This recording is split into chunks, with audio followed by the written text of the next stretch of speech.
51ல அதே மாதிரி மிஸ்ஸிங்கை தான் ஃபைண்ட் அவுட் பண்ண போறாங்க. இப்போ 1, 4, 7ங்கிறதெல்லாம் சின்ன சின்ன நம்பரா இருக்கு. 27ங்கிறது கொஞ்சம் பெரிய நம்பரா இருக்கு. அப்ப இந்த 3ஐயும் ஏதாவது ஒர்க் அவுட் பண்ணி அந்த 27 கொண்டு வர முடியுதா அப்படிங்கறது பார்க்கணும். 4ஐயும் 7ஐயும் பெருக்குனா 28ங்க. அந்த 28ல இந்த 1 கழிச்சிட்டோம் அப்படின்னா 27. 5ஐயும் 8ஐயும் பெருக்குனா 40. 40ல அந்த மேல இருக்கக்கூடிய 2 கழிச்சிட்டோம் அப்படின்னா 38. அப்போ 2 இடத்துல இந்த பேட்டர்ன் சரியா வந்திருக்கு. அப்ப நீங்க கண்டுபிடிச்ச பேட்டர்ன் அப்படிங்கிறது சரி. இப்ப நம்ம அதை அப்ரோச் பண்ணி ஆன்சர் பண்ணலாம். சோ இது ரெண்டையும் மல்டிபிள் பண்ணும்போது 27, 27ல 3 கழிச்சிட்டோம் அப்படின்னா ரைட். சோ 6 × 9 54. 54ல 3 கழிச்சிட்டோம் அப்படின்னா 51ங்கிறது ஆன்சர். Option C. 51வது கேள்வியினுடைய ஆன்சர் 51. ஸோ 52வது கேள்வி. 5, 3, 15, 81, 406. ஸோ அதுக்கப்புறம் இங்க ஒரு கொஸ்டின் மார்க் இருக்கணும். அது கேள்வியில மிஸ் ஆயிருக்குன்னு நினைக்கிறேன். அதை நம்ம ஃபைண்ட் அவுட் பண்ண போறோம். இப்ப இந்த 5ஐயும் 3ஐயும் பெருக்கிறவங்க 15. அதுல 1 கூட்டணும் அப்படின்னா 16. ரைட். அடுத்தது 5 நான் இங்க எழுதுறேன். 5 × 3. 5 × 3ங்கிறத விட 3 × 5 எழுதிக்கலாம். அப்பதான் அந்த ஆர்டர் புரியும். இந்த வெளியே இருக்கக்கூடிய 3 உள்ள இருக்கக்கூடிய 5 கூட பெருக்கிறோம். 3 × 5 15ங்களா? அது கூட 1 கூட்டினா 16ங்கிறது அடுத்த நம்பர். அடுத்து அந்த 16 உள்ள இருக்க 5 கூட பெருக்கிறோம். நான் சொல்லும் பொழுது அந்த நம்பரை பாத்தீங்கன்னா புரிஞ்சுக்கணும். 80 அது கூட 1 கூட்டும் போது 81. அடுத்து அந்த 81 உள்ள இருக்க 5 கூட பெருக்கிறோம். 405 அது கூட 1 கூட்டணும் அப்படின்னா 406. இந்த 406 உள்ள இருக்கக்கூடிய 5 கூட பெருக்கிறோம். 5 கூட பெருக்கும் பொழுது 20, 31. அது கூட அந்த 1 சேர்த்தும் பொழுது 20, 30 அது கூட 1 சேர்த்திக்கணும். ரைட். 2030 அது கூட அந்த 1 சேர்த்திக்கணும் அப்படின்னா 2031. Answer option B. 2031. என்ன பண்ணிருக்கோம் அப்படின்னா வெளியே இருக்கக்கூடிய நம்பர் 1 உள்ள இருக்கக்கூடிய 5 கூட பெருக்கிறோம். அதுக்கப்புறம் அதுல 1 ஆட் பண்ணும்போது நெக்ஸ்ட் நம்பர் அப்படிங்கிறது ஃபைண்ட். 53வது கேள்விங்க. அதே மாதிரி மிஸ் ஆன நம்பரை ஃபைண்ட் அவுட் பண்ணணும். ஆல்பபெட்ஸ் இருக்கும், நம்பரும் இருக்கு. போன கேள்வியில வெறும் நம்பர்ஸ் மட்டும் இருந்துச்சு. இந்த கேள்வியில ஆல்பபெட்டும் இருக்கு, நம்பரும் இருக்கு. ஸோ பி, சி, டி கண்டினியூஸா வருதுங்களா? B, C, D, E, F, G, H, I, J. இப்ப ஜேல ஆரம்பிக்கணும். ஜேல ஆரம்பிக்கிற மாதிரி 3 ஆப்ஷன்ஸ் இருக்கு. ரைட். அடுத்தது பி, பிக்கு அப்புறம் டி, இ, எஃப் தொடர்ச்சியான ஆல்பபெட்ஸுங்க. G, H, I, J, K, L. J L 2 option ஜேஎல்ல இருக்கு. அடுத்த நம்பர்னுடைய பேட்டர்னும் தெரிஞ்சுக்கலாம். 3 அப்படிங்கிறது இங்க இருக்கு, இங்க 5ன்னு இருக்கு, இங்க 15ன்னு இருக்கு. 3ஐயும் 5ஐயும் பெருக்குனா 15. அடுத்து 2ஐயும் 4ஐயும் பெருக்குனா 8ங்களா? அடுத்து 4ஐயும் 6ஐயும் பெருக்குனா 24. So answer option A. J L 24. J L 24. 53வது கேள்வியோட ஆன்சர் ஆப்ஷன் ஏ. ஆல்பபெட்ஸும் போகுதுங்க. அதே மாதிரி ஆல்பபெட்ஸ் 2க்கும் 2 பேட்டர்ன் போச்சு. அடுத்த ஆல்பபெட்ஸாவே எழுதிட்டு போனோம். அடுத்து முதல் காலம்ல இருக்கக்கூடிய நம்பரையும் 2வது காலம்ல இருக்கக்கூடிய நம்பரையும் பெருக்குனா 3வது காலம்ல இருக்கக்கூடிய நம்பர் அப்படிங்கிறது கிடைக்குது. 54வது கேள்விங்க. 4, 3, 2, 24.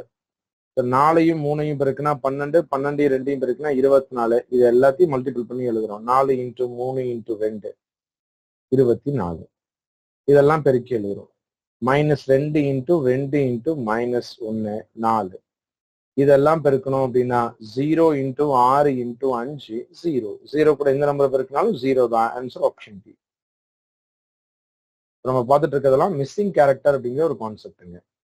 ஸோ 29வது கேள்வியில மேற்கு நோக்கி நிற்கிறார் என்பதில் ஏன் அவர் கிழக்கில் நிற்பதாக எடுத்துக்கவில்லை அப்படின்னு சொல்லி கேட்குறீங்க. அவரு இப்போ ஒரு 2 பேர்த்த கம்பேர் பண்றாங்க. இப்ப நீங்க அந்த நம்ம சீட்டிங் அரேஞ்ச்மெண்ட்ல பேசணும். சீட்டிங் அரேஞ்ச்மெண்ட்ல என்ன பேசணும் அப்படின்னா, அவர் மேற்கு நோக்கி நிக்கிறாரு, மேற்கு நோக்கி உட்கார்ந்துருக்காரு அப்படின்னா அவர் கிழக்குல உட்கார்ந்து இருந்தாதான் மேற்கு நோக்கி உட்கார முடியுங்கிறதுக்காக நம்ம கிழக்குன்னு சொன்னோம். அவர் ஒரே ஒரு ஆள், அவர் நிக்கிற இடத்துல இருந்து மேற்கு பார்த்திருக்காருன்னு சொல்லியிருக்காங்க. அப்ப நிக்கிற இடத்துல இருந்து அவர் மேற்கு பார்த்திருக்காரு அப்படின்னா அந்த சென்டர் பாயிண்ட்ல இருந்து மேற்கு பார்த்திருக்காருன்னு சொல்றாங்க. கேள்வி அங்கிருந்து தானே ஆரம்பிக்குது. ரைட். அதனால அவர் கிழக்குன்னு நம்ம எழுதிக்கல, இல்லைனாலும் பிரச்சனை இல்லை. அவர் மேற்க பார்த்திருக்காரு அப்படின்னா அவருடைய பின்பக்கம் கிழக்குன்னு உங்களால புரிஞ்சுக்க முடியும். அதான் லாஜிக் கரெக்ட் தான். அவர் மேற்க நோக்கி இருக்காரு அப்படின்னா அவருடைய பின்பக்கம் வந்து கிழக்குல தான் இருக்குங்க. ரைட்.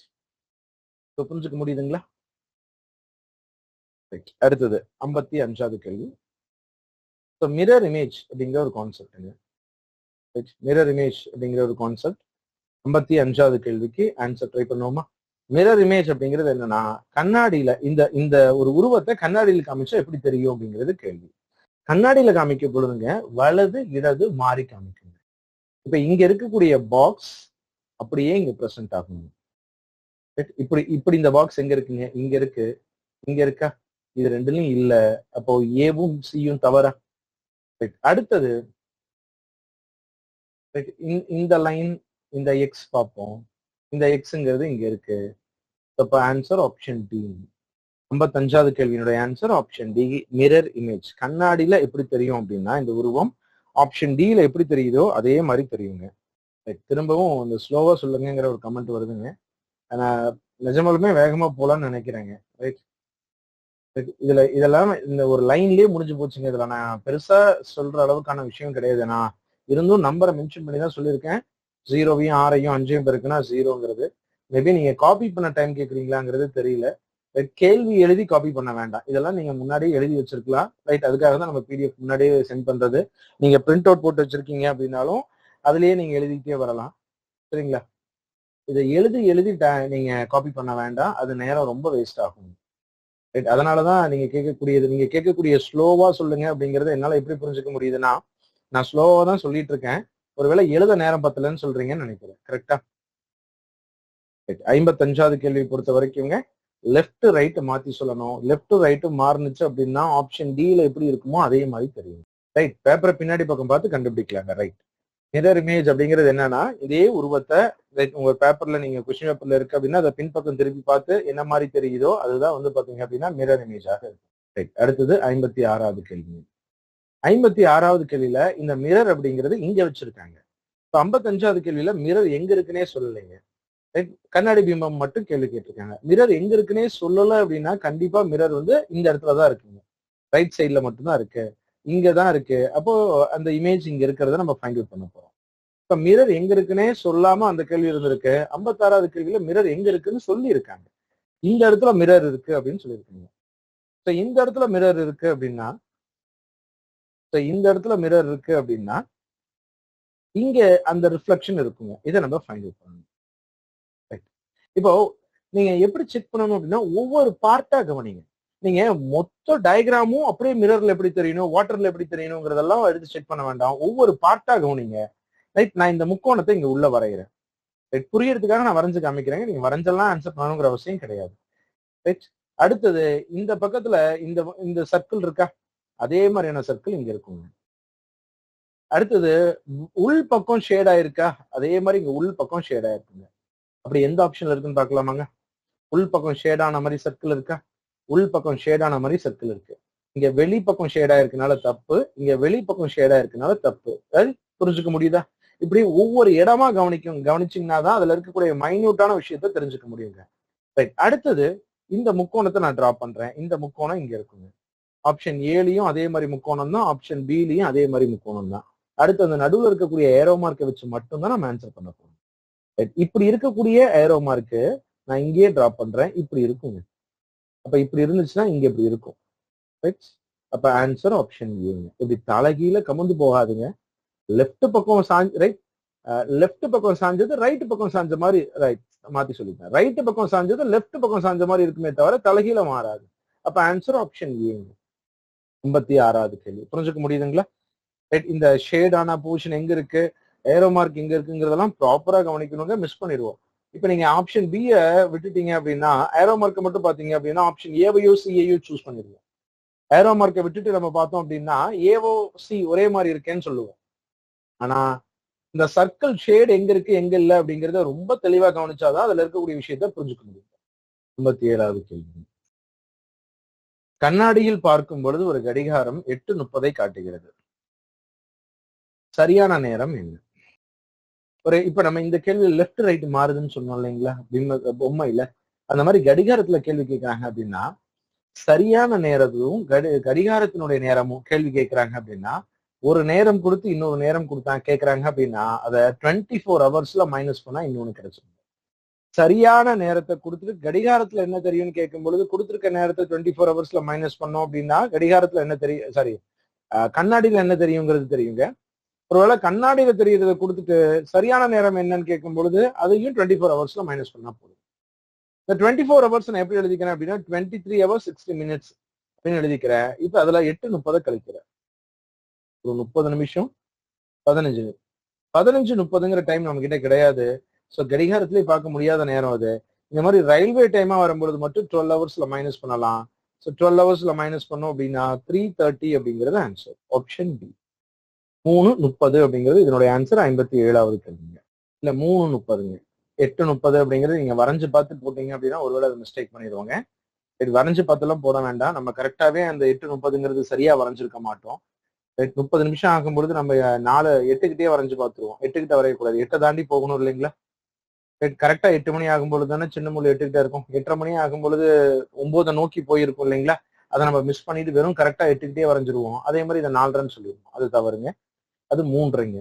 அதனால நீங்க வரைஞ்சு பார்த்து ஆன்சர் பண்ண வேண்டாம். கொடுத்துருக்க நேரத்தை 24 மணி நேரத்துல கழிச்சிங்க அப்படின்னா இன்னொரு மணி கிடைச்சிருங்க. அது என்ன மணியா இருந்தாலும் சரிங்க. இந்த மிரர் இமேஜ் பொறுத்த வரைக்குங்க கேள்விய பின்னாடி பக்கம் திருப்பி பார்க்கணுங்க. இந்த கேள்விய கொஸ்டின் பேப்பர்லயே இல்ல நீங்க எழுதின பேப்பர்லயே பின்னாடி பக்கம் திருப்பி பார்க்கும்பொழுது அதனுடைய இம்ப்ரெஷன் எப்படி தெரியுதோ அதுதான் வந்து மிரர் இமேஜ்.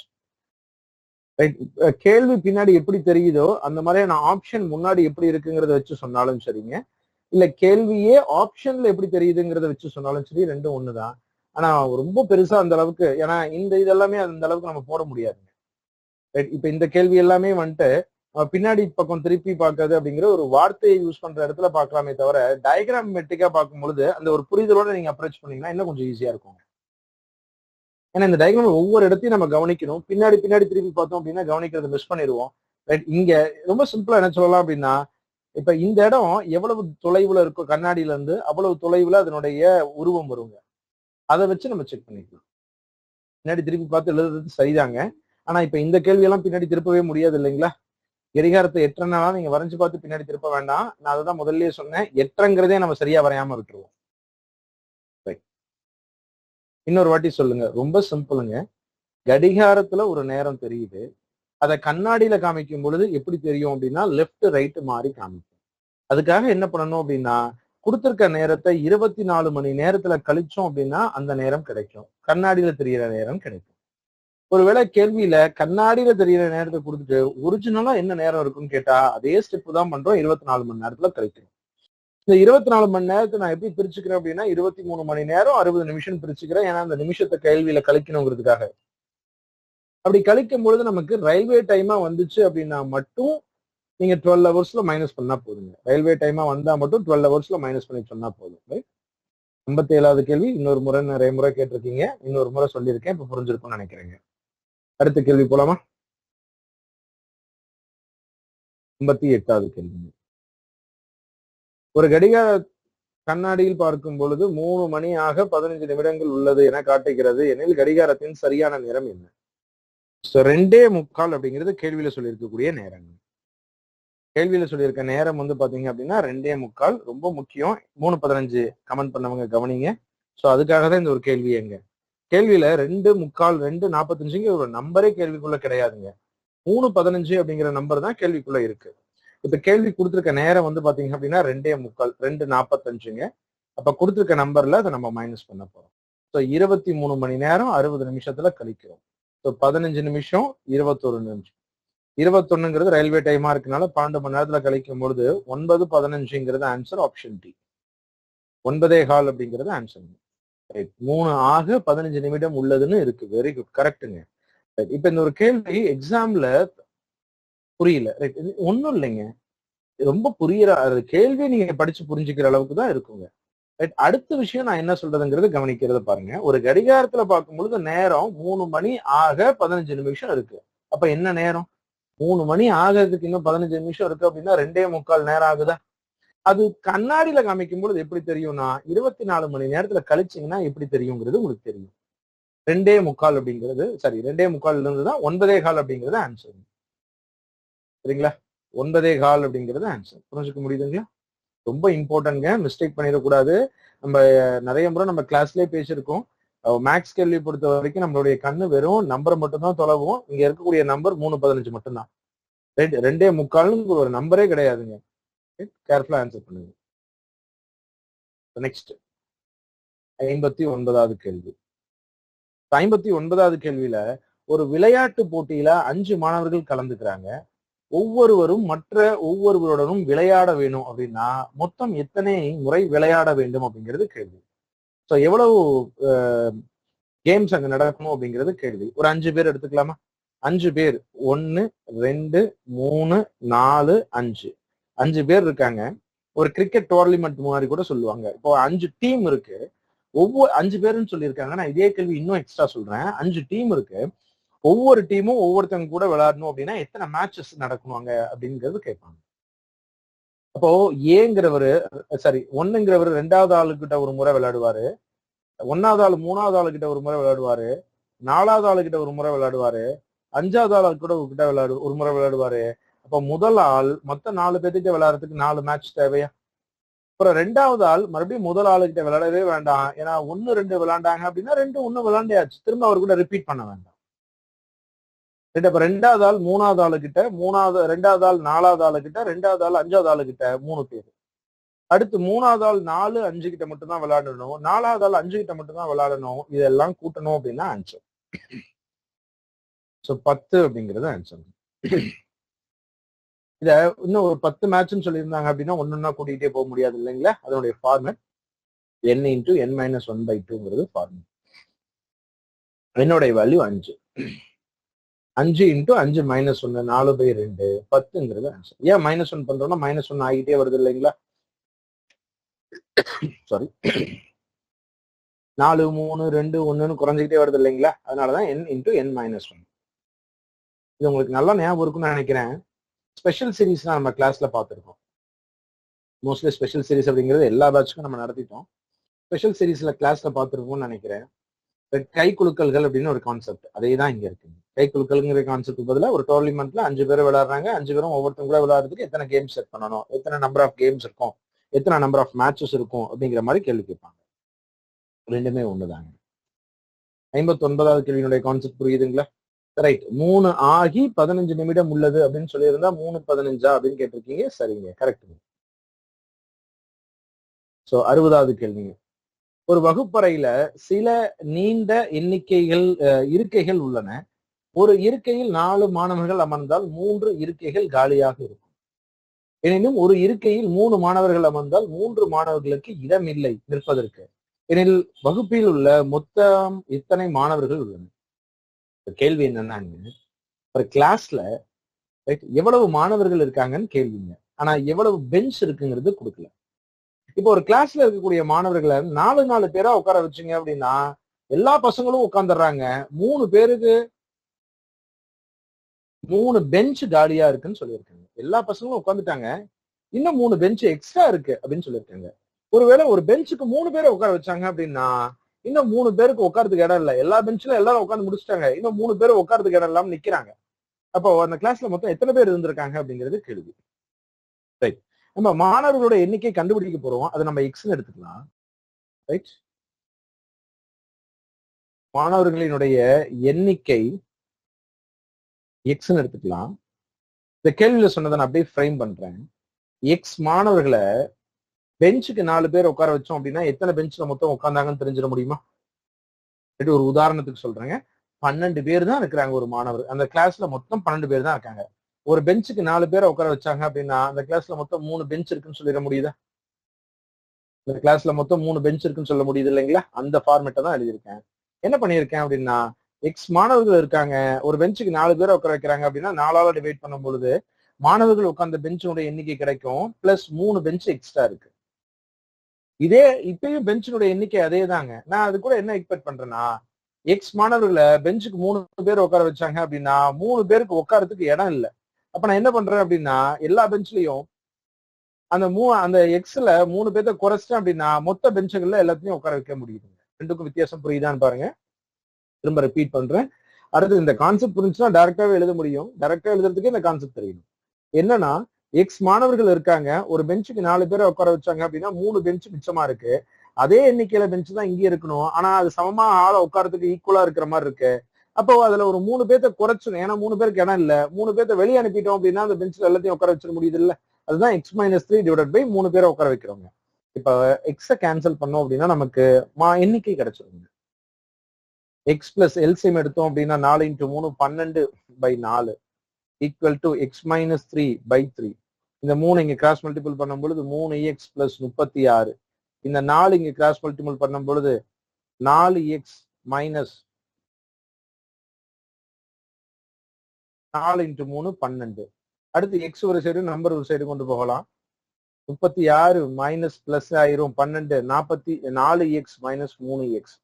எக்ஸோட வேல்யூ 48. அப்ப அங்க மொத்தம் எத்தனை மாணவர்கள் இருக்காங்க அப்படின்னா 48 மாணவர்கள் இருக்காங்க. இந்த கேள்வியில சொன்னது இப்ப புரியுதான்னு பாருங்க. 48 மாணவர்கள் இருக்காங்க. பெஞ்சுக்கு 4 பேர்த்த உட்கார வச்சோம் அப்படின்னா 12 பெஞ்ச்ல உட்காந்துருவாங்க. இன்னும் 3 பெஞ்ச் எக்ஸ்ட்ரா இருக்கு. மொத்தம் 15 பெஞ்ச் இந்த கிளாஸ்ல இருக்கு. இப்போ அந்த 48 பேர்த்த 3 பேர்த்த குறைச்சிட்டோம் அப்படின்னா 45 பேர் இருப்பாங்க. அப்ப பெஞ்சுக்கு 3 பேர்த்த உட்கார வச்சோம் அப்படின்னா 15 பெஞ்ச்ல அவங்க எல்லாத்தையும் உட்கார வைக்க முடியும். கேள்வியில சொன்ன கான்செப்ட் கரெக்டா இருக்குங்களா? இது புரிஞ்சிச்சுன்னா நம்ம டைரக்டாவே அப்ளை பண்ணலாம். அது புரியறதுக்கே இந்த ஃபார்மேட் புரியணும். இது இந்த இடத்துல எழுதுனது புரிஞ்சாதான் நம்ம அப்ளை பண்றது புரியுங்க. காப்பி பண்ணிக்கோங்க. அடுத்த கேள்வி போவோம். எப்படி 2.25 அப்படிங்கிறது போன கேள்வி நல்லா பொறுமையா படிச்சு பாருங்க. கேள்வியில் என்ன சொல்லியிருக்காங்க அப்படின்னா 3 ஆக 15 நிமிஷம் இருக்கு அப்படின்னு சொல்லியிருக்காங்க.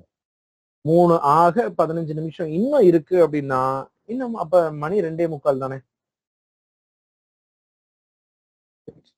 நோ ஆடியோன்னு சொல்லியிருக்கீங்க. இல்லைங்க, ஆடியோ கரெக்டா தான் இருக்கு.